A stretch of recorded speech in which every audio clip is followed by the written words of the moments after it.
Hi ma'am.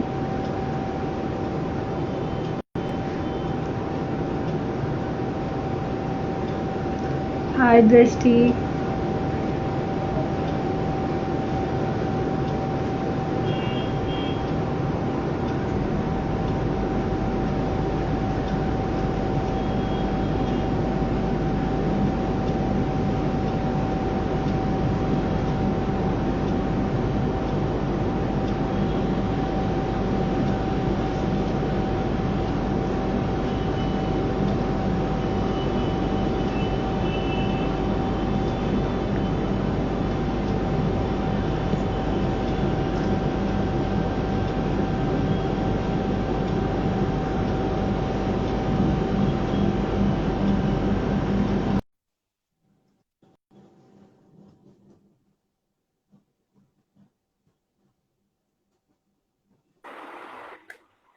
Hi Dheeraj. Hi Madhulika, how are you? I am good. आप बताओ। एकदम first class. आवाज आ रही है आपको? जी जी बिल्कुल। ओके। आपको और कैसे हो? कैसे चल रहा है lockdown? Very tough, very boring, but going on. Okay. Can't help. Thank you join करने के लिए। My pleasure. Thank you for calling. Okay. Welcome. मैं बहुत खुश हूँ, वैसे मैं बहुत दिन से कांटेक्ट कर रही थी कि आप आ जाएं लाइव। ओके। और बताइए, बाकी सब बढ़िया? हाँ, बाकी सब बढ़िया। बाकी सब बढ़िया। आपने पहले ओके। कांटेक्ट किया तो पहले आ गया होता लाइव। नहीं, कर बहुत दिन से रहे थे, सोच रहे थे कि आपको बोलूं अभी कि नहीं, लेकिन फाइनली डिसाइड हुआ कि नहीं, बोलती हूँ और लाइव पे लेती हूँ। हम तो बता तो सब। ओके, तो स्टार्ट करते हैं धीरज, जी जी। आपकी जर्नी से। ओके ना, जो आपने अपनी जर्नी शुरू की है वो कब और कैसे शुरू की है, कहाँ से की है, कैसे लगा कि नहीं इस फील्ड में आना चाहिए? मधुलिका, ये मेरे लिए ये बचपन से ही, बचपन में होते हैं ना, बच्चों को डांस करने का शौक होता है। हाँ। लोग फैमिलीज में बोलते हैं, अरे डांस बहुत अच्छा करता है, ये हीरो बनेगा। तो तब से ही वो चीज माइंड में बैठ गई थी कि अरे यार, जब सब हीरो हीरो बोलते हैं बच्चों को, तो हमारे, I am from a small town, Sonipat, hmm, Faridabad. तो वहां पे जब ऐसी चीजें होने लगी तो फिर पढ़ाई में मैं अच्छा था, ऐसा बुरा नहीं था। बट फिर कहीं ना कहीं ये बात बैठ गई कि नहीं, मैं बड़ा होकर ट्राई करूंगा। और ओके। मैंने फिर उसी के लिए ट्राई, हमेशा इसी उसमें रहा कि मैं बड़े होके इसी लाइन में जाऊंगा। हम्म, फिर ओके। फिर चलते चलते चलते चलते पढ़ाई हुई, स्कूल हुआ, कॉलेज हुआ, उसके बाद या। जॉब लाइन में चल गया। जॉब में जाने के बाद बीच में मेरा एक छोटा, जॉब के ड्यूरिंग ही मेरे को अपने पता चला कि नॉर्थ साइड में एक ऑडिशन हो रहा है। रियलिटी शो आया था, ही मैन, बहुत ओके। पहले, 2005 I guess. Okay. He man, इसको शेखर सुमन जी ने होस्ट किया था। तो उसके लिए मैंने बस ऐसे ही जॉब में से छुट्टी मार के मैंने वहां पे ऑडिशन दे दिया गुड़गांव में, और वहां से सिलेक्शन हो गया। और ओके। वो एक प्रोडक्शन हाउस है जो, जिसके साथ मैंने बाद में बॉम्बे आके काम भी किया, कॉन्टिलो। वो हमें वहां से हर स्टेट से उन्होंने 20-20 बच्चे लिए और उनको यहाँ पे लेकर आए रियलिटी शो के लिए। बस वो एक्सपीरियंस था। 10 दिन वो बॉम्बे में रह के गए, हमने उसमें पार्टिसिपेट किया, कुछ फ्रेंड्स बने, दिल्ली के, बॉम्बे के, सब जगह के दोस्त बने, पंजाब साइड, एवरीथिंग। तो उसके बाद करते करते हमने ये स्टार्ट किया कि फिर वापस गए सब अपने अपने, रियलिटी शो खत्म हो गया। और पर उसके बाद 6 महीने बाद ही मेरी जॉब छूट गई, मेरे को छोड़नी पड़ी। ओके। फिर मेरे दिमाग में आया कि यार, क्यों ना अब दोबारा एक बार परस्यू किया जाए अपने ड्रीम को। और बस एकदम से दिमाग में आया। मेरे फादर अगेंस्ट थे, वो नहीं चाहते थे मैं इस लाइन में आऊँ। इवन हाँ, मैं ये जो पूछना भी चाहती थी कि मदर फादर ने सपोर्ट किया कि नहीं, क्योंकि अगर हम सोचते हैं कि एक्टर बनना है या एक्ट्रेस बनना है, तो कहीं ना कहीं हमारे दिमाग में चलता है कि मम्मी डैडी हमें सपोर्ट करेंगे या नहीं। तो आपके साथ ये मैं जरूर जानना चाहूंगी कि आपने कैसे बिल्कुल मनाया उन्हें। मनाना इज मतलब ऐसी कोई बहुत ज्यादा एफर्ट्स नहीं लगाने पड़े मुझे मनाने के लिए। मेरे फादर थे, उनको ये उनको ये था कि उनको ये एक्चुअली पता था कि ये फील्ड बहुत ही ज्यादा स्ट्रगल से भरी हुई है। तो वो नहीं चाहते थे कि मैं उस स्ट्रगल में घुसूं। और मेरे डैड का एक अच्छा खासा बिजनेस था रियल एस्टेट का, तो वो चाहते थे कि मैं उसमें उनके साथ जुड़ जाऊं। बट मेरी एक अपनी सोच थी, मैं उससे पहले भी जॉब में था, तो मैंने कहा नहीं, एक बार तो मैं ट्राई करके आऊंगा, एक बार तो मैं 100% जाऊंगा। और हम्म। मैंने किसी तरीके से बोला पापा को, पापा बस मेरे को जाना है। उन्होंने बोला ठीक है, मेरे से कुछ एक्सपेक्ट मत करियो, मैं नहीं पैसे देने वाला, इतना महंगा शहर है ये है वो, मैं नहीं तेरे को। मैं कहा हाँ ठीक है, आप मत करो। उस टाइम तो डैश में था कि अरे मेरी अभी जॉब छूटी है, उससे पैसे कमाए हुए हैं, पड़े हैं जेब में।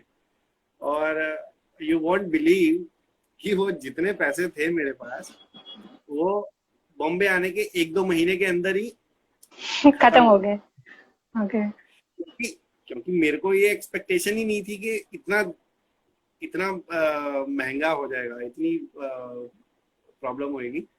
फिर फाइनली डैड, फिर वापस वही पापा ने हेल्प किया।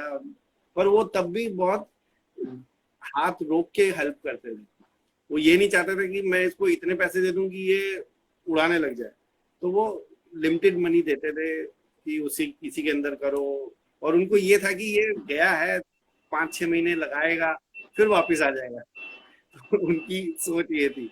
उस टाइम पे उनको ऐसा लगता था कि ये वापस आ जाएगा तो चलो इसका शौक भी पूरा हो जाएगा, और हमारा अ, हमने रोका भी नहीं ऐसे वाला, हमने हेल्प हम्म। भी किया।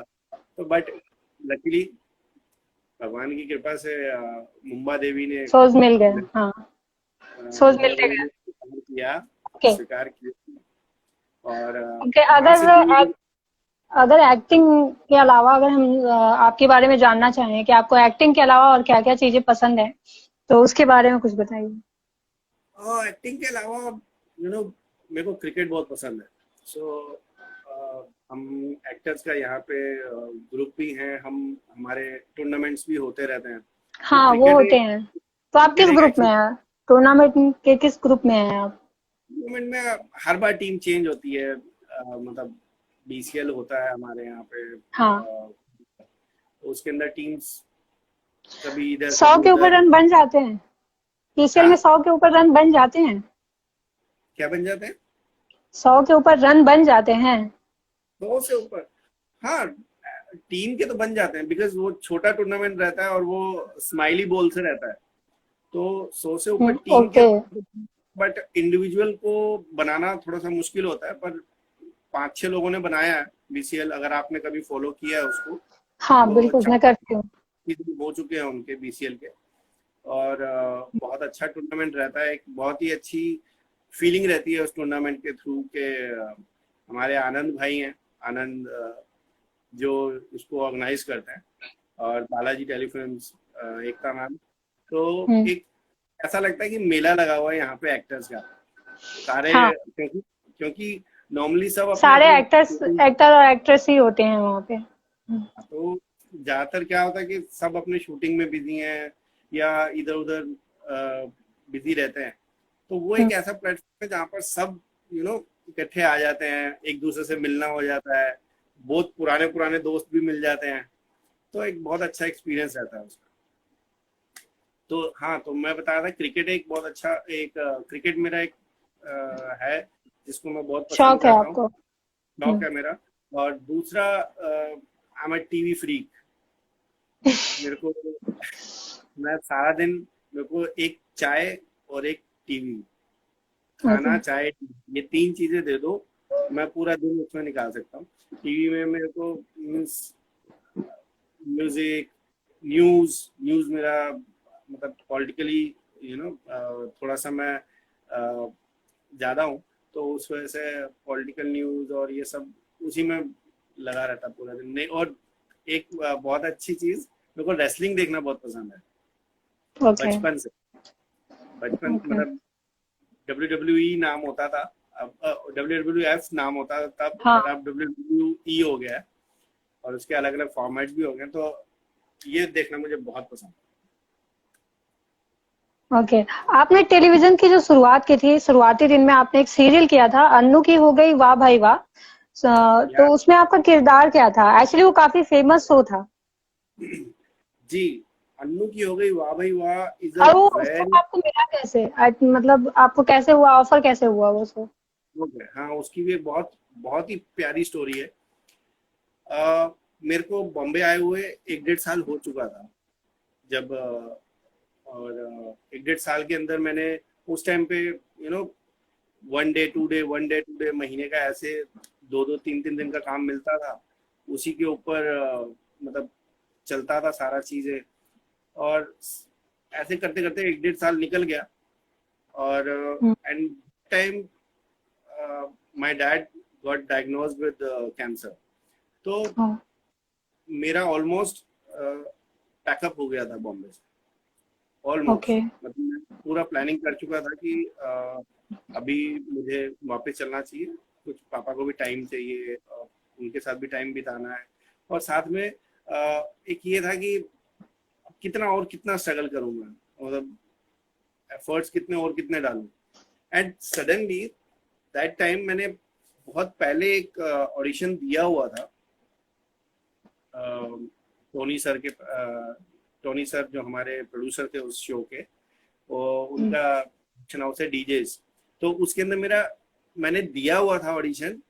एंड सडनली मुझे एक दिन एक कोऑर्डिनेटर ने दोबारा भेजा कि आप ना उधर चले जाओ, एक शो की कास्टिंग चल रही है, आप ऑडिशन दे दो। मैंने कहा चलो ठीक है मैं जाता हूँ, पर मैंने कहा यार मैंने वहां दिया हुआ पहले। कहते नहीं नहीं ये दूसरे शो के लिए आप जाओ। तो मैं गया वहां पे, तो जो उनकी क्रिएटिव हेड थी, मैं बाहर क्यू में वेट कर रहा था अपने ऑडिशन के लिए, उनकी जो क्रिएटिव हेड थी वो आई, और जैसे बाहर आई आके बैठ गई थोड़ी देर के लिए, बोली कह रहे तुम उसके लिए आए हो, ड्रेस रिहर्सल के लिए आए हो? मैं कहा नहीं नहीं मैं तो ऑडिशन देने आया हूँ। कह रहे अरे तुम्हें फोन नहीं किया क्या? मैं कहा मेरे को किसका फोन आना था? कहते अच्छा रुको। उन्होंने उसी टाइम शो के ईपी को बुलाया, एग्जीक्यूटिव प्रोड्यूसर, तो उनको बुलाया, बोले कि अरे तुमने एक बार अपनी कास्ट का नाम पढ़ना सारा। उन्होंने नाम पढ़ा पढ़ा पढ़ा पढ़ा, 6 नंबर में मेरा नाम आया, धीरज मिगलानी। कहा ओके। अरे मेरे को तो किसी ने बताया ही नहीं, मतलब मेरे लिए तो, मैं कहा मेरे को नहीं पता। कहते तुम्हारा तो सिलेक्शन हो गया है एक रोल के लिए, जाओ अंदर अपना कॉन्ट्रैक्ट साइन करो। तो वो Perseus Perseus ma'am, she is very sweet. तो उन्होंने मुझे जब इन्फॉर्म किया, तो आई वॉज तो ऑन क्लाउड 7 कि अरे यार मतलब फाइनली मेरे को एक रेगुलर शो जिसके अंदर एक अच्छा खासा रोल मेरे को मिला। और हाँ, तो उस कैरेक्टर का नाम था जीत, हम्म। और जीत वॉज अ वेरी फ्लैम्बॉयड फ्लैम्बॉयड रोल था, जिसके अंदर वो lucky, happy go lucky type का लड़का था, और लड़कियों से फ्लर्ट करता रहता था, तो दैट काइंड ऑफ कैरेक्टर। और बहुत ही ओके। अच्छे से लिखा हुआ था, उसके पॉजिटिव शेड्स भी थे, उसके नेगेटिव शेड्स भी थे, और बड़ा मजा आया वो शो करने में। टोनी सर के साथ जो उसके बाद एक केमिस्ट्री बनी, उसके बाद फिर उनके साथ एक और शो किया मैंने, और but it was a lovely show, जिसको पर वो उसकी अनफॉर्चुनेटली वो ज्यादा लंबा नहीं चला, पर हम्म। जितना चला it was a good show. बहुत अच्छे से मेरे सारे को एक्टर्स आज भी हम मिलते हैं तो याद करते हैं, अरे यार कितने अच्छे दिन थे वो, कितने अच्छे से हम शूट करते थे। वो पवई शूट होता था उसका, तो बहुत ही अच्छी मेमोरीज है उस शो की। अच्छा, एक टाइम आता है जब मतलब जब आपको 100 मिलने लगता है और आप ऊपर पड़ जाने लगते हैं, लेकिन क्या है आपके लाइफ में कभी ऐसा टाइम आया कि आप ऊपर हैं फिर अचानक से आपको लगा कि नहीं सब कुछ खत्म हो गया है? डेफिनेटली। सी, हम एक्टर्स के लिए तो ये हर टाइम होता ही है। हम्म। हम एक्टर कभी भी सिक्योर्ड नहीं होते। हम्म। जैसे अगर आप कोई भी उसमें देखते हो, किसी भी लाइन में जॉब वाले जो लोग हैं, एक बार जॉब ज्वाइन करते हैं, 4-5 साल उनके अच्छे से निकल जाते हैं। ठीक है, मतलब रेगुलर काम कर रहे हैं, इनकम हो रही है, उनका इंक्रीमेंट लग रहा है, सब कुछ चल रहा है बढ़िया। बट हमारे एक्टर्स के साथ ये प्रॉब्लम है कि एक शो खत्म हुआ, अब जैसे अन्नू की हो गई वाह भाई वाह, मेरा चला 9 महीने, 8-9 महीने, उसके बाद शो बंद हुआ, तो हम वापस जीरो पे आ जाते हैं। Getting my point? हम्म। वापस जीरो हम्म। पे आ जाते हैं, तो वही स्ट्रगल चालू हो जाती है हमारी। तो ओके। इसी के अ, मेरे को अब जैसे कई मेरे होम टाउन से या कहीं और से कोई भी पूछता है कि भाई हम मेरा लड़का ना बड़ा स्मार्ट है, उसकी बॉडी है, ये है वो है, हम भेज दें तेरे पास, या मतलब इंडस्ट्री ज्वाइन करने के लिए हाँ, होते मुझसे हैं ऐसे, कुछ लोग होते हैं। हम्म। रिकमेंडेशन मिलते हैं कि, तो मैं कहता हूँ कि देखो, यहाँ पे बहुत से लोग जो यंगस्टर्स आते हैं, वो यहाँ की चकाचौंध देख कर आते हैं। तो मैं तो पहले तो हाथ ही जोड़ता हूँ कि प्लीज, अगर उसके अंदर और कोई स्किल है या बहुत ज्यादा डेडिकेशन नहीं है, तो उसको मत भेजो। ठीक है, क्योंकि और मैं तो सीधा बोलता हूँ भैया, अगर किसी को आपने भेजना है ना, आराम से 2-5 लाख रुपया उसकी जेब में डालो तब भेजना। हम्म। बिकॉज क्योंकि ये एक ऐसी फील्ड है ना कि एक बार जब आ जाता है ना इंसान, तो उसके बाद वापस जाने को मतलब वापस जाने के लिए उसको बहुत एफर्ट डालने पड़ते हैं। वो कहता है मैं मर जाऊंगा पर जाऊंगा नहीं यहाँ से, तो ऐसी वाली फीलिंग हो जाती है। ओके। तो अपने ओके, आप जब को, आप, हाँ बोलिए। बोले बोले। जब आप ऑडिशन देते हैं तो आपके दिमाग में क्या कुछ चल रहा होता है कि सिलेक्शन होगा नहीं होगा, या मतलब क्या होता है उस टाइम? आप कंसंट्रेट पूरे अच्छे तरीके से कर पाते हैं उन चीजों पे, अपने डायलॉग पे, अपने एक्सप्रेशन पे? डेफिनेटली। नाउ तो इट्स बीन 13 ईयर्स, 13-14 ईयर्स मेरे को हो गए इंडस्ट्री के अंदर। तो स्टार्टिंग में शायद नर्वस रहा हूँ, मुझे अभी वो भी याद नहीं कि नर्वस रहा। ऑब्वियसली एक टाइम पे रहा हूँ, बट अगर जब हम ऑडिशन के लिए जाते हैं, तो जब हमारे हाथ में स्क्रिप्ट आती है, तो उस टाइम पे सबसे इम्पोर्टेंट जो होता है वो होता है उस कैरेक्टर को समझना।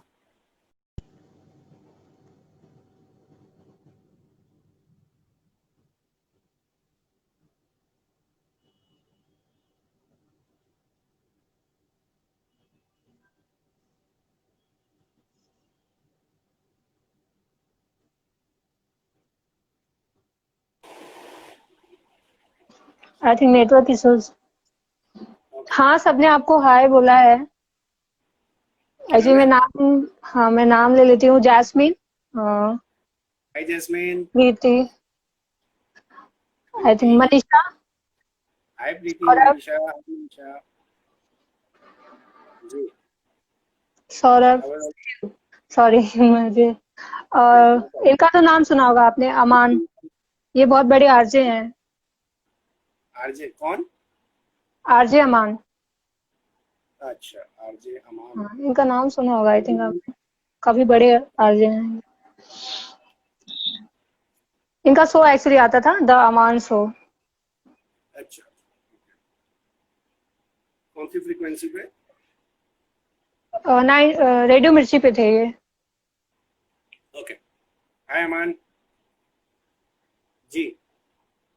सो आई वाज सेइंग किसी अबाउट ने लिखा कि है धीरज जी, मुझे पहचाना, आई डोंट नो कौन है ये, बट तेजस, तेजस जी जी चौधरी। जी जी, बिल्कुल चौधरी साहब, बिल्कुल पहचाना आपको। How are you doing? I am fine ji. Dheeraj आपको हेलो बोल रहे हैं। हाँ जी, हाँ जी, बोल दिया उनको, हाय तेजस, हाउ आर यू। ओके, तो कनेक्शन प्रॉब्लम था। ओके, मेरा सेकंड क्वेश्चन है कि हाँ, मैं ऑडिशन हाँ, में वो मैं सबसे ऑडिशन में ज्यादा कब पूछ रही थी आपसे। ऑडिशन में होता है। हाँ, तो सबसे ज्यादा इम्पोर्टेंट रहता है कैरेक्टर को समझना। कास्टिंग डायरेक्टर्स भी यही आपको बोलते हैं कि हाय रोहन, पहले, रोहन ने हाय आपको हेलो रोहन, बोला। या hello Preeti, how are you. Okay, so I was saying कि character is the most important thing. जब आप ऑडिशन के लिए जाते हैं तो कैरेक्टर को समझना बहुत जरूरी होता है। उसके बाद लाइंस आप अगर ऊपर की नीचे भी बोल देंगे तो चल जाता है। तो कास्टिंग डायरेक्टर्स यही बोलते हैं अक्सर ही कि आप कैरेक्टर को पहले समझो कि क्या कैरेक्टर है, किस एज का कैरेक्टर है, क्या उसका माइंडसेट है, तो उसके हिसाब से चीजें आसान हो जाती है। हम्म। अच्छा, कोई ऐसा किरदार जो आपने आपने ना किया हो, आपने देखा हो, लेकिन आपको लगता है कि नहीं, अगर ये मुझे मिलता तो मैं करता, इंस्पायर्ड हो अगर हुए हो ऐसे किसी किरदार से। See, I am a big fan of Sanju Baba. बचपन ओके। से ही पहले संजू बाबा, उसके बाद आज रणबीर कपूर, आमिर खान। तो ये कुछ ऐसे एक्टर्स हैं जिनको मैं देखता हूँ जिनकी तरफ। और पर जो मुझे आज की डेट में सबसे ज्यादा चैलेंजिंग रोल लगता है, या जो मेरे को लगता है कि हाँ यार इसको करने में मजा है, वो है खिलजी ओके। सलमान। हाँ। मुझे, क्योंकि मैं आज तक मैंने रोमांटिक रोल करे हैं, मैंने फनी रोल करे हैं, मैंने माइथो में नारद जी कई बार किया है। तो अब मैं चाहता हूँ कि मैं अपने आप को एक्सप्लोर करूँ नेगेटिव के अंदर, नेगेटिव कैरेक्टर में अपने पब्लिक आप को। पब्लिक तो मुझे लगता है आपको ज्यादातर उसी वे में देखना चाहती है कि आप हंसाते रहें पब्लिक को। आई थिंक कि पब्लिक जितनी मैं जानती हूँ, मैंने लाइव के लिए डाला था तो कुछ लोगों ने पूछा था तो उन्होंने यही कहा था, ये हंसाते बहुत अच्छे हैं। आपके एक वीडियो के बारे में काफी चर्चा हो रही थी जिसमें आप हनुमान चालीसा पढ़ रहे हैं। अच्छा, राइट। उसकी काफी चर्चा हुई है, तो मैंने सोचा क्यों ना आपसे पूछा जाए कि आप देख के पढ़ रहे थे या आपको याद है ये। नहीं नहीं, हनुमान चालीसा तो मुझे बाय हार्ट है, मतलब जैसे एक मैं। छोटा बच्चा रिएक्ट करता है, टीवी देखता है, और कोई उसे, क्योंकि हनुमान चालीसा एक ऐसा है जो बच्चों को भी याद होती है, तो मैंने आपको देखा टीवी पे आप देख के छोटे बच्चों की तरह रिएक्ट कर रहे थे। नहीं, वो मैं बच्चों की तरह रिएक्ट इसलिए कर रहा था क्योंकि मैं उस दिन हम एन टीवी की तरफ से, because I am doing a हाँ। शो हनुमान जय श्री राम। तो हाँ, एन टीवी की तरफ से एक मुहिम चलाई गई थी कि दैट डे 9:30 पूरे वर्ल्ड में हम लोग जितने हनुमान ज्यादा चालीसा पढ़। हनुमान ओके। चालीसा पढ़ सके, तो इसके लिए स्पेशल उसकी स्क्रीनिंग की गई थी उस दिन के लिए। और मैं अपना साथ ही साथ मैं अपना टिकटॉक वीडियो भी तैयार करवा रहा था कि काफी क्यूट था वैसे वो। Thank you very much. और अच्छा, तो मुझे मुझे कभी भी इस चीज़ से प्रॉब्लम नहीं है कि लोग मुझे फनी रोल्स में देखना पसंद करते हैं। बट हाँ, somehow I want to explore myself, कि मैं अपने आप को पॉजिटिव के साथ साथ एक बार अब नेगेटिव आप में भी खिलजी देखना। की तरह बनना, मतलब रोल करना चाहते हैं। हम जरूर हाँ, चाहेंगे कि आपको ऐसा रोल मिले और हम देखें। Thank you very much. और एक बहुत बड़ा सवाल है जो रणवीर कपूर और कैटरीना कैफ और राजकुमार संतोषी जी के साथ आपने कोई एक मूवी की थी, तो उसमें आपको जी, कैसा लगा, उनके साथ काम करके कैसा रहा अनुभव, अनुभव क्या तो मैं आपने आपको क्या सीखा बताऊँ, राजकुमार संतोषी सर से। Was amazing. Rajkumar Santoshi ji is so cool. इतने कूल डायरेक्टर मैंने नहीं देखे। वो इतने कूल काम करते थे, इतने आराम से काम करते थे कि मेरे कुछ 4-5 सीन थे मूवी के अंदर। और पर मैंने हमेशा उनको, मतलब हंसते खिलखिलाते हुए काम करते हुए देखा कि एक्टर्स के साथ, अपने टेक्नीशियंस के साथ, सबके साथ बहुत अच्छे से बात करते थे। और रणबीर कटरीना, दैट वाज तो अमेजिंग एक्सपीरियंस। और वो कैटरीना एक्सपीरियंस कैफ में के साथ कैसा लगा? मैं बता रहा हूँ आपको भी, जान के हैरानी होगी कि क्या उन्होंने बोला। मैं उनसे मिला, पहले तो हम तीन, हमारा एक शूट था, वो सीक्वेंस पार्टी सीक्वेंस था, तो बहुत लंबा चल रहा था। तो फर्स्ट डे हमने शूट किया, तो मेरी हिम्मत नहीं हुई कि मैं जाके रणबीर से, कैटरीना से डायरेक्टली बात कर सकूं। तो मैं अपने आप को रोके रखा। दूसरा दिन भी चला गया, अब थर्ड डे लास्ट डे था। अब मैंने कहा यार अगर आज बात नहीं करी तो फिर रह जाएगा इनसे बात करना। मैं एनी हाउ मैं कैटरीना के पास गया, मैं कहा हाय कैटरीना, माई सेल्फ धीरज। कह रही या हाय हाउ आर यू, मैं कहा फाइन। एंड फाइन बोलते ही, वो छूटते ही मुझे क्या बोली, कही I have seen you somewhere. मेरे तो मैं तो दूसरे ही वर्ल्ड में था कि जब कैटरीना मुझे बोल रही कि I have seen you somewhere, have you work before. मैं कहा नो नो नो, मैं कहा नहीं, हमने कभी पहले काम नहीं किया इससे पहले। बट और मेरे लिए ये सुनना कैटरीना से कि अरे यार मैं तुम्हें जानती हूँ, तुम्हें हमने पहले काम किया है क्या, मैं कहा, मैं कह रहा हूँ वाह कैटरीना ये बात कह रही है मुझे। सो वो एक बहुत ही बढ़िया एक्सपीरियंस था मेरे लिए। और रही बात Ranbir, Ranbir is a very very down to earth person. मेरी उनसे बात हुई, मैंने बोला I like your movie Saawariya. He said हाँ हाँ वो तो बस बंसाली साहब का काम है, बंसाली साहब ने निकलवाया काम। मैं कहा हाँ, कह रहे हाँ मूवी नहीं चली कोई बात नहीं, बट मैं कहा मूवी बनी अच्छी थी। कह रहे हाँ हाँ वो बंसाली साहब ने बहुत अच्छे से बनाई थी, बड़े दिल से बनाई थी। फिर तो मतलब उनसे बात हुई, and Ranbir was so cool about it कि फिर मैंने उनके साथ फोटो भी लिया। उस टाइम पे फोन्स इतने अच्छे नहीं होते थे, तो थोड़ी सी ब्लर फोटो आई थी, बट हाँ मेरे लिए as a memory Ranbir Katrina के साथ ही फोटो है मेरी। और वो एक्सपीरियंस बीइंग एन अच्छा था। एक्टर, आप अपनी सेहत का ख्याल कैसे रखते हैं? बीइंग एन एक्टर बहुत सी चीजें मैं बहुत ज्यादा तो जिम फ्रीक नहीं हूँ, तो ओके। घर पे ही थोड़ा बहुत कभी योगा कर लिया, सूर्य नमस्कार। और साथ ही साथ मेरी वाइफ इस मामले में बहुत स्ट्रिक्ट है। वो कोशिश करती रहती है कि मुझे किस तरीके से हेल्दी चीज़ें खिलाती रहे। एंड और साथ में अभी during this lockdown period, as we are not going out, हम कहीं बाहर जा नहीं रहे हैं और ज़्यादा लोगों से मतलब कुछ एक्टिविटी, फिजिकल एक्टिविटी नहीं हो पा रही है, तो हम कोशिश कर रहे हैं कि रात का खाना स्किप करें। रात को कुछ हल्का फुल्का खा के या थोड़ा सा जल्दी खा के, सो वी आर मैनेजिंग।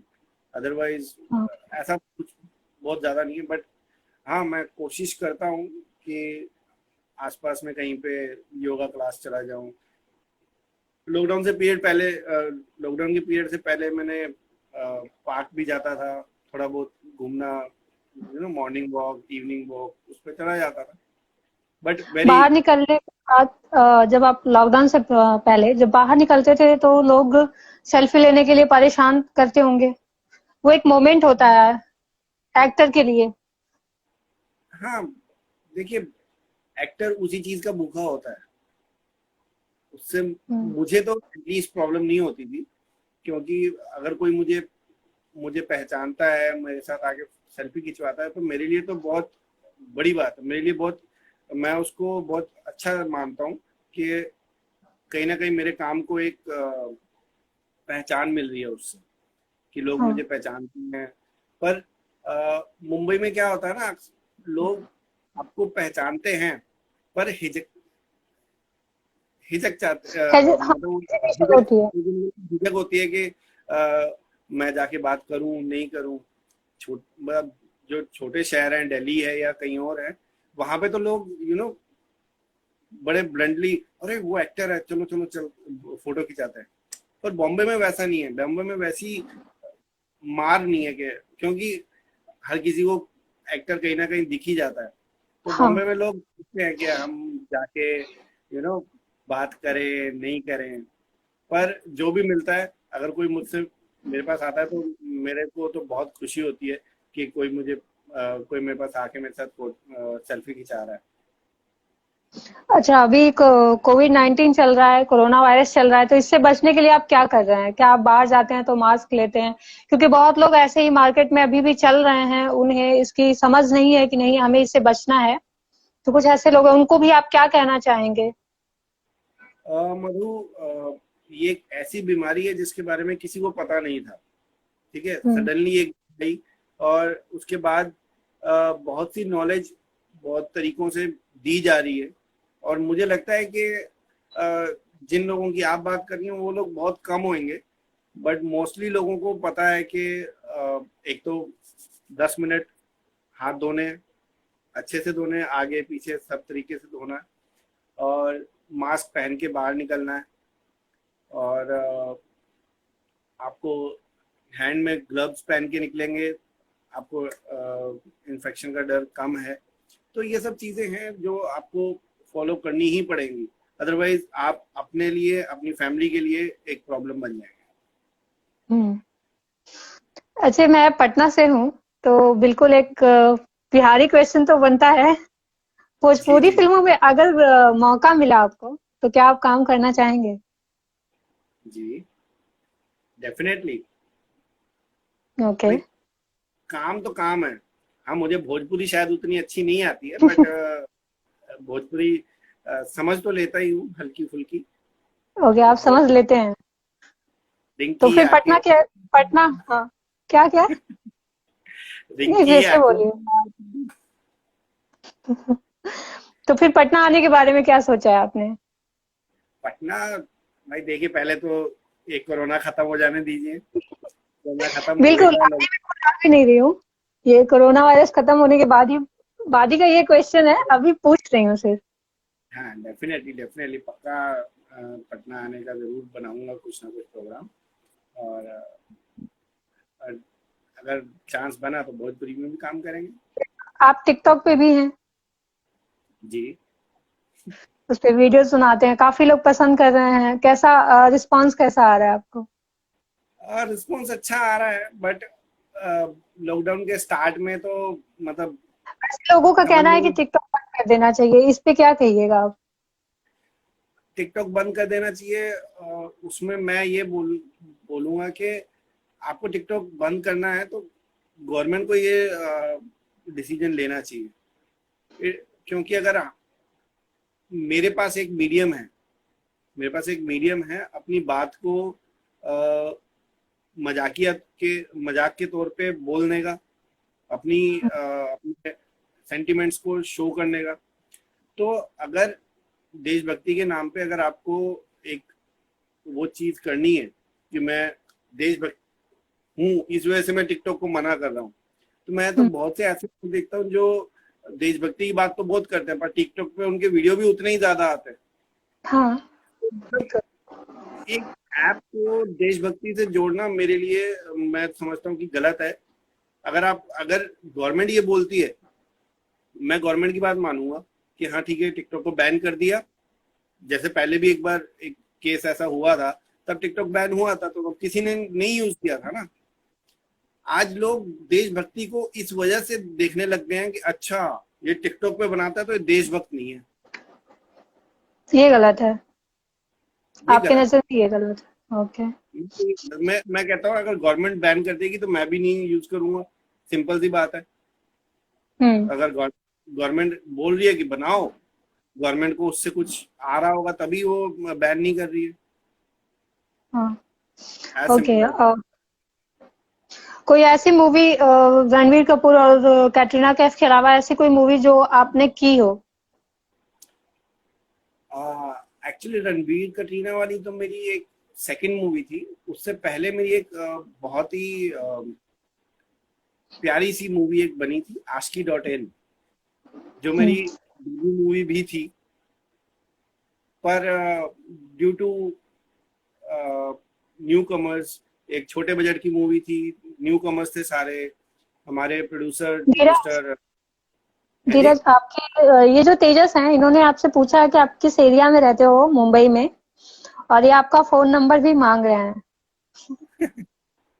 तेजस को बोलिए मेरे को पर्सनल मैसेज करेंगे, मैं उनको बताऊंगा, पर्सनल मैसेज में देता हूँ।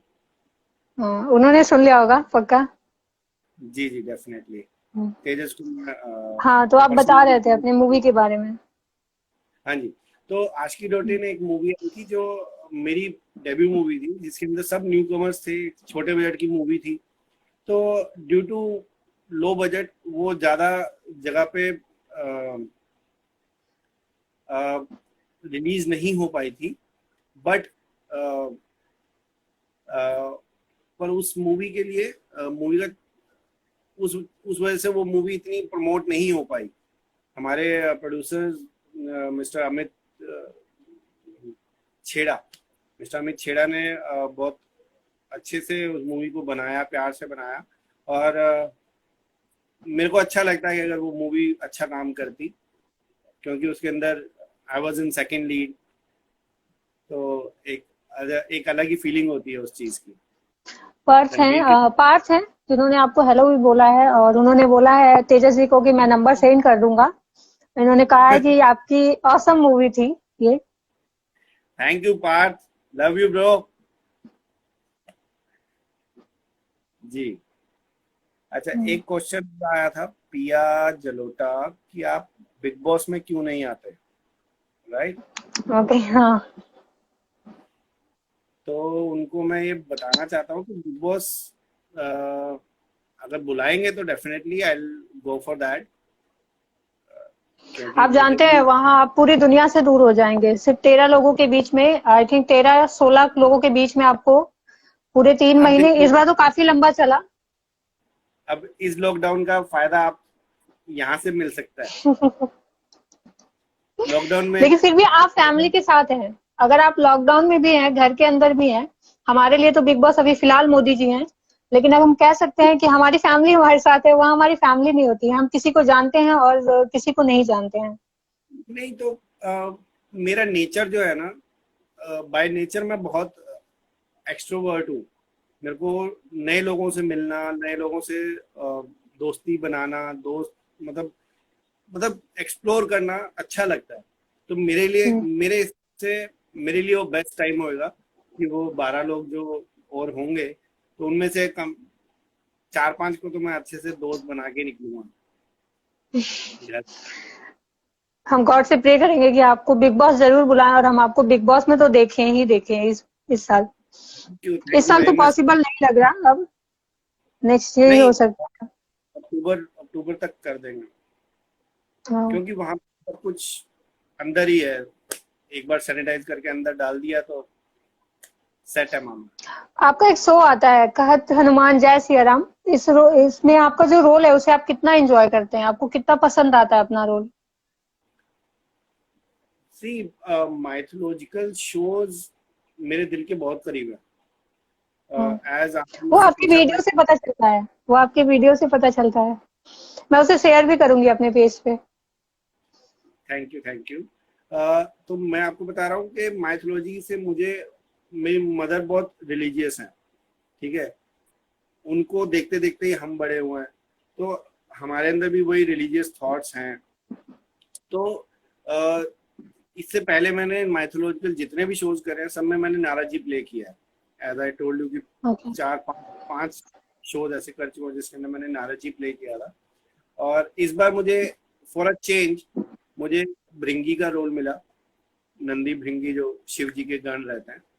तो पहले तो मुझे लगा कि यार नारद जी से हटना पड़ेगा, क्योंकि मैंने अपनी एक लिमिटेशन कर रखी थी कि नहीं, अब मैं सिर्फ ओनली नारद जी करूंगा मैथों में, अगर करूंगा तो, या विष्णु जी जिनको मैं बहुत मानता हूँ। तो ओके। बट अब जब ये ऑफर हुआ तो मैंने कहा चलो ठीक है, इस बार शिव जी के गुण गा तेजस लेते हैं। तेजस जी आपसे पूछ रहे हैं कि कभी ऐसा हुआ कि एक शो करते करते दूसरे शो का ऑफर आ गया, और वो शो पहले शो से अच्छा बिल्कुल बजट वाला हो? बिल्कुल तेजस, मेरे साथ ये हुआ था। मैं सागर आर्ट्स का एक शो कर रहा था, जय जगजननी माँ दुर्गा, कलर्स पे आता था ये शो, उसमें मैं नाराजी प्ले कर रहा था। एंड ड्यूरिंग दैट शो मेरे को मैंने ऑडिशन दिया हुआ था इधर बॉम्बे जब आया था, क्योंकि सागर आर्ट्स का शो वडोदरा में शूट होता था, तो हम लोग 2-4 दिन के लिए जाते थे शूट करके, फिर वापस मुंबई आते थे।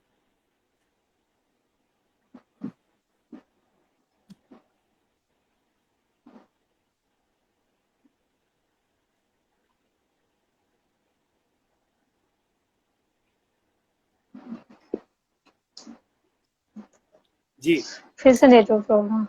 आपने क्वेश्चन पढ़ा है ना?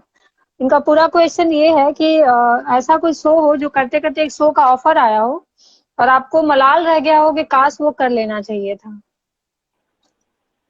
आपको रिग्रेट हुआ होगी, थोड़ा रुक जाता तो अच्छा वाला शो कर लेता। हाँ, अच्छा वाला शो कर ले। नहीं, ऐसा रिग्रेट कभी नहीं। हाँ हाँ हाँ हाँ हाँ, राइट। एक एक हुआ था ऐसा, ऐसा भी एक केस हुआ था मेरे साथ। पहले मैं जो पहले बता रहा था उसको पूरा कर लेता हूँ कि एक शो कर रहा था जय जगजननी माँ दुर्गा कलर्स का, उसी के बीच में मुझे छन छन का सिलेक्शन आ गया कि आई गॉट सिलेक्टेड इन छन छन। और छन छन भी एक ऐसा शो है जो मेरे दिल के बहुत पास है और मेरे को बहुत पसंद है। हिमांशु, आपका नाम, कैरेक्टर का नाम हिमांशु। तो वो भी शो, उसके अंदर सेकंड लीड था, मेरे को बहुत पसंद आया। अब मैं पहले तेजस के क्वेश्चन का आंसर दे देता हूँ कि ऐसा हुआ हो तो यस, मैं सिलेक्ट हुआ था सजन रे फिर झूठ मत बोलो के लिए।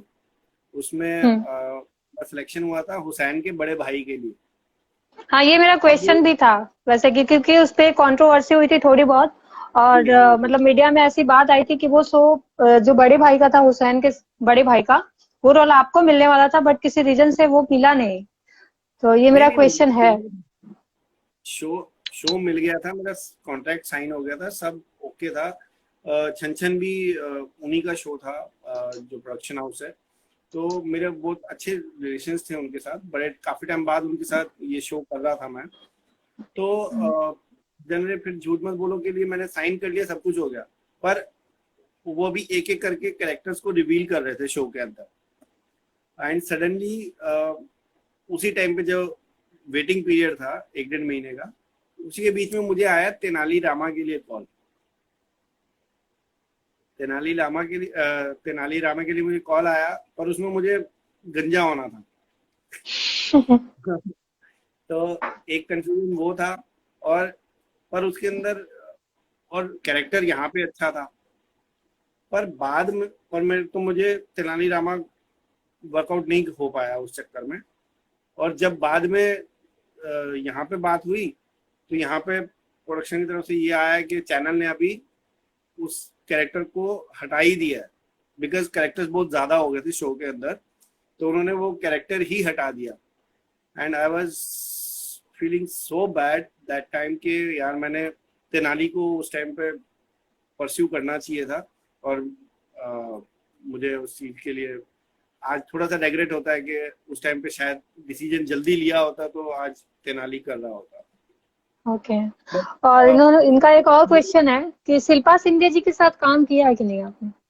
के शिल्पा शिंदे। शिल्पा शिंदे, शिल्पा शिंदे के साथ काम किया है मैंने, बट मतलब हमारा आमना सामना कभी नहीं हुआ उस शो के अंदर। एक शो माइथो शो था, बाबो सा मेरे भगवान, हनुमान जी का एक स्वरूप है जो राजस्थान में जिनका मंदिर है, बाबोसा धाम, आपको मालूम हो तो एक मंदिर है बाबोसा धाम। तो उन्होंने स्पेशली एक सीरियल बनवाया था, तो वहाँ पे शिल्पा शिंदे ने बाईसा का रोल प्ले किया था, and I as usually Narad ji का प्ले कर रहा था। तो हमारा शूट अलग होता था, उनका शूट अलग होता था, तो कभी आमना सामना हुआ नहीं। But I know her, she is a very sweet person and she is very beautiful too. Okay, आपने नारद जी, आपने कहा कि नारद जी का बहुत बार आपने रोल किया है, 4 या 5 बार आई थिंक आप नारद जी बन चुके हैं। तो नारद जी का काम होता है इधर का बात उधर करना, तो रियल लाइफ में क्या ये है? नहीं नहीं नहीं, ये मैं हमेशा जब भी कोई ऐसी बात बोलता है तो मैं हमेशा उनको क्लैरिफिकेशन देता हूँ कि नारद जी का कैरेक्टर वैसा था नहीं, ये हम लोगों ने बना दिया उनका कैरेक्टर। हमने उनके कैरेक्टर स्केच के अंदर ये चीज लिख दी कि नारद जी भड़काऊ हैं, नारद जी आग लगाते हैं, नारद जी ये करते हैं, वो करते हैं।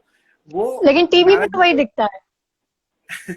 नहीं, नारद जी की जो इच्छा होती थी वो ये होती थी कि वो समय से पहले चीज को जानना चाहते थे, ठीक है, जो कि उनको बता भी देते थे, चाहे शिव जी हो चाहे विष्णु जी हो, जिनके भी पास वो जाते थे वो पहले बता भी देते थे। अब अब नारद जी सोचते थे कि चलो भैया, अब मेरे को तो पता चल गया, तो जिसके बारे में बताया है उसको भी जाके थोड़ा सा नॉलेज दे दूं कि रुक जा अभी, नहीं तो फिर तेरा विनाश हो जाएगा। और वो जब उसके पास जाते थे तो उसकी वजह से युद्ध हो जाता था। तो हाँ, मेरे हिसाब से नारद वैसे जी वो was कैरेक्टर बहुत अच्छा है, नारद जी का कैरेक्टर बहुत अच्छा है। तो वही मैं जानना चाहती थी कि रियल लाइफ में कुछ भी मैच करता है कि नहीं। a- उसके लिए तो आपको मेरी फैमिली से पूछना पड़ेगा। एक्चुअली मेरे फादर मुझे बोला करते थे, मतलब हम्म। तब तो मैंने किया भी नहीं था नारद जी का कैरेक्टर, उससे पहले ही बोला करते थे तू तो नारद है, नारद।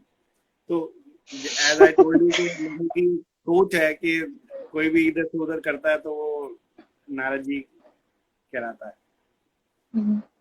बेगूसराय सीरियल एक आता था, आप उसमें, जी, आपने उसमें रोल किया है, आपने उसमें काम भी किया है, श्वेता तिवारी के साथ काम किया है आपने, कैसा रहा अनुभव?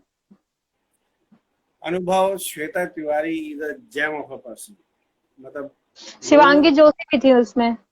गांगी जोशी भी थी उसमें। श्वेता तिवारी इतना बड़ा नाम इंडस्ट्री का, तो जब मुझे ये पता चला कि मैं श्वेता के साथ सीन करने वाला, बिकॉज श्वेता और श्वेता और मेरे सीन साथ में होते थे, सारे सीन, जब तक मेरा कैरेक्टर उसमें रहा। तो मैं एक बार के लिए डर गया था, मैं कहा यार श्वेता के साथ मैचअप करना, और श्वेता इतनी बड़ी एक्ट्रेस है तो नखरे भी होंगे, मतलब टेंट्रम्स भी होंगे, कैसे मैं मैच करूँगा। तो एक बार के लिए थोड़ा सा हुआ, बट स्टिल, बट उसके बाद आई वाज, जब काम करना शुरू किया, हमारा फर्स्ट शूट था वाराणसी में, काशी जाके हमने शूट किया था स्टार्टिंग का। तो वैसे वो मेरा वहीं शहर है, पे मैं वहीं की हूँ। कैसा लगा आपको बनारस? बनारस, बनारस बहुत अच्छा शहर है। मैंने वहाँ का रात को गर्म दूध पीते थे, मलाई वाला, और साथ में जलेबी। लस्सी आपने पी कि नहीं? हाँ, हम बनारस जाने सर्दियों के बाद आपने लस्सी पी?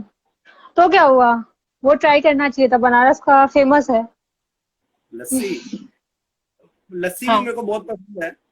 लस्सी बहुत पसंद है। लस्सी तो मैं मतलब वृंदावन जाता हूँ तो डेफिनेट, मतलब हमेशा लस्सी पे जोर रहता है।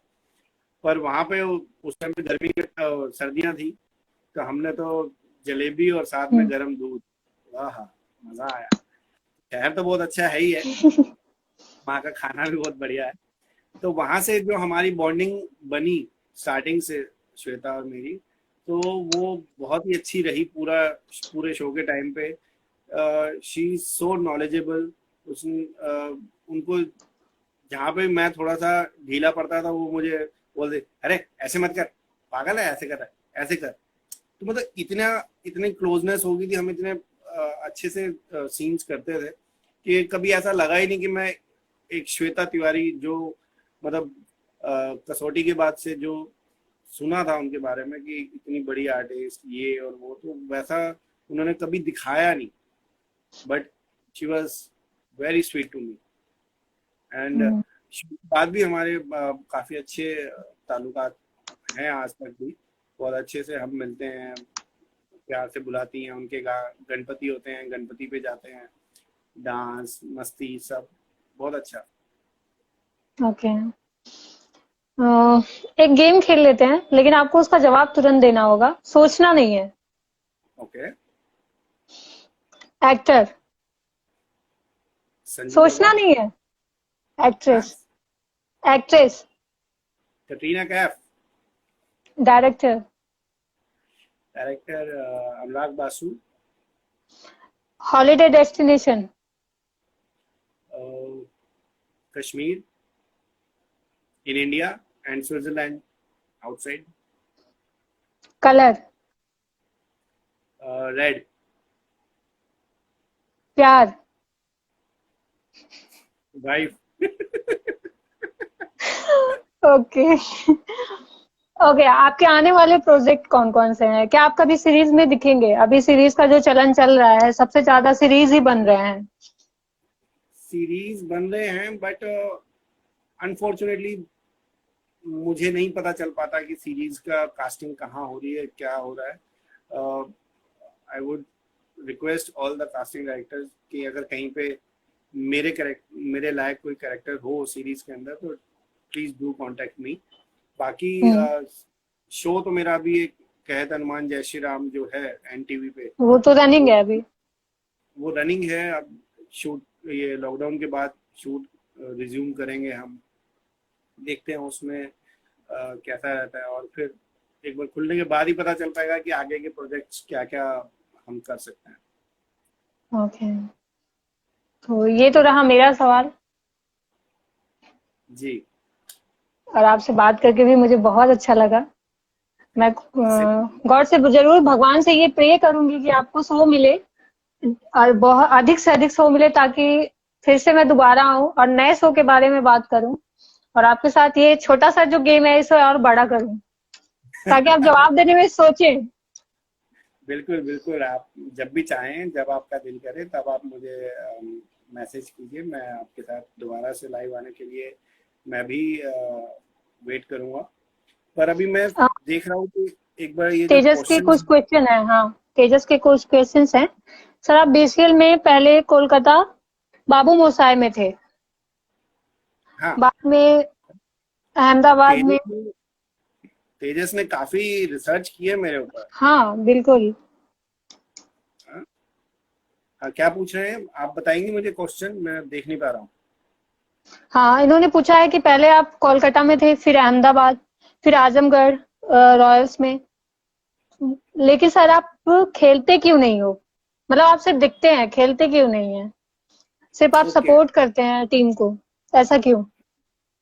तेजस, पहले मैं बाबू मोशाय में था। बाबू मोशाय के साथ मेरा जो रिलेशन है बहुत पुराना है, क्योंकि सीजन 0 से मैं उनके साथ जुड़ा हुआ हूँ। Nivedita Basu is a very dear friend of mind, बहुत ही प्यारी इंसान है। तो बाबू मोशाय उनकी टीम है। मैं उनके साथ स्टार्टिंग से एज अ सपोर्टर स्टार्टिंग में जुड़ा था, और फिर उसके बाद अहमदाबाद के साथ मैं कभी नहीं जुड़ा रहा। अहमदाबाद में just as a friendly connections मैं कभी सपोर्ट के लिए गया हूँ। पर आजमगढ़ के साथ जो मेरा लास्ट सीजन था, वो मैंने एज अ मैनेजर ज्वाइन किया था उनको।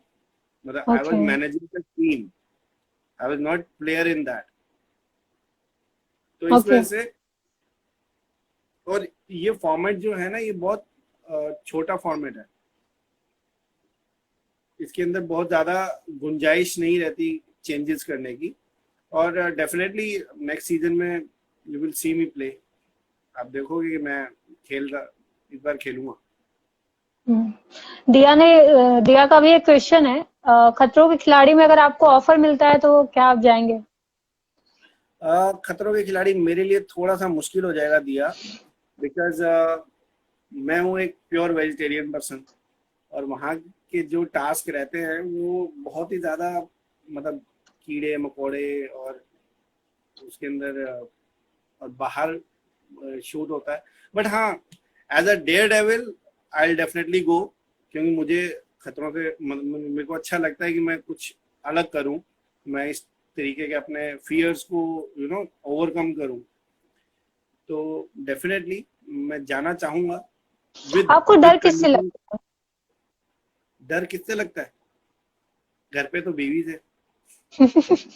वो सब हस्बैंड को लगता है, वो सारे जितने भी हस्बैंड है सबको लगना भी चाहिए। लेकिन मेरा सवाल है कि कुछ लोगों को पानी से लगता है, कुछ लोगों को ऊंचाई से लगता है, तो ऐसा कुछ आपके जहन में हो कि नहीं मुझे ऊंचाई से डर लगता है, मुझे पानी से? ऊंचाई का डर नहीं है, पानी मुझे स्विमिंग उतनी अच्छी आती नहीं है, but as I told you कि I am a daredevil. तो मैं जब अपने होम टाउन रहता था तो हम लोग हरिद्वार जाया करते थे, और हरिद्वार का जो मेन घाट है वहां पे हम इतने तेज पानी को बिना स्विमिंग आते हुए पैर मार मार के क्रॉस कर जाते थे। तो मतलब मुझे शौक है उस टाइम पे, तो पानी का भी ऐसा डर नहीं है। और आग, मतलब ऐसा डर कुछ नहीं है, बट हाँ मुझे ध्यान नहीं आता कि ऐसा कोई खास डर है मुझे। मतलब मेन अंधेरे में आपका जो डर है वो बीबी से ही है, ऐसा कोई डर नहीं है, सिर्फ वो वाइफ से है। ओके। हाँ, वो सब तो वैसे भी जो दिल और दिमाग में चल रहा होता है वही जुबान पे आता है कभी कभी। बिल्कुल। हम्म। चलिए, हम गॉड से प्रे करेंगे धीरज कि आपके नए शो जल्द से जल्द हमें सुनने को मिले। उसके लिए मैं आऊं इंटरव्यू के लिए फिर दोबारा। और तो कोई क्वेश्चंस है नहीं। शिव द्विवेदी ने बोला है कि I am also from Varanasi. तो मैं आपको बता दूं कि धीरज वाराणसी से नहीं गए हैं, सिर्फ वो वहाँ अपने शो के शूटिंग के लिए गए थे। शूटिंग के लिए आया था। तो आपने वहाँ पे मंदिर, आप वहाँ मंदिर नहीं गए? हाँ? आपने किस जगह पे शूटिंग की थी वाराणसी में? वाराणसी में कोई, अब वहां पे तो 80 घाट है मेरे ख्याल से। कितने घाट हैं? हाँ, वहाँ का फेमस है आपका 80 घाट ही फेमस है। 80 घाट फेमस है ना, शायद राजेंद्र, 80 घाट। हाँ।